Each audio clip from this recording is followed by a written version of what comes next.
நம்ம ஆட்சிக்கு வந்த அடுத்த நிமிஷம் என்ன செய்ய போறேன்னு சொல்றேன்.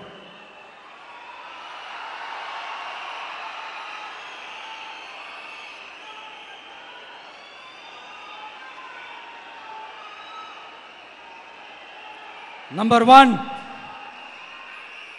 தமிழ்நாட்டில் இருக்கிற எல்லா குடும்பங்களுக்கும் உறுதுணையா இருக்கத்தான் நாம் அரசியலுக்கே வந்தோம். அந்த எண்ணத்தோட வெளிப்பாடு தான் நம்மளோட ஒவ்வொரு குடும்பத்திற்குமான உத்தரவாதம்.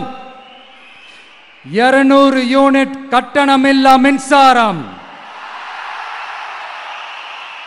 நம்பர் 2, என்னோட பாட்டி, அம்மா, அக்கா, தங்கச்சிங்க எல்லாரும் தமிழ்நாட்டில் எல்லா இடத்துக்கும் அனைத்து அரசு பேருந்துகளிலும் கட்டணம் இல்லாமலே போகலாம்.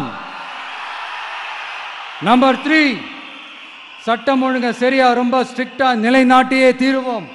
அதோட வெளிப்பாடா பெண்கள் பாதுகாப்புக்கான மிக கடுமையான சிறப்பு சட்டம் கொண்டு வரப்படும்.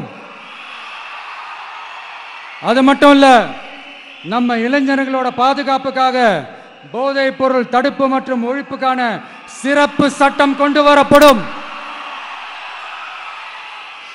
And I will visit one district headquarters, that is the collector's office of Tamil Nadu, to meet the public of that particular district and receive their petitions.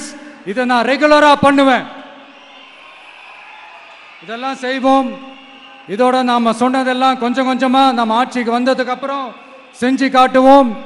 சொல்லாததையும் செய்வோம், அது வேற விஷயம். ஆனா இப்போ நம்மளால செய்யறத செய்ய முடிஞ்சதை மட்டும் இப்போதைக்கு நான் சொல்லியிருக்கிறேன். மக்களே, நாளைக்கு ஏப்ரல் 23ஆம் தேதி அன்னைக்கு ஒரு நாள் மட்டும் இந்த விஜய் சொல்றத கேளுங்க. கேட்டுட்டு தயவு செஞ்சு விசில் சின்னத்துக்கு ஓட்டு போடுங்க.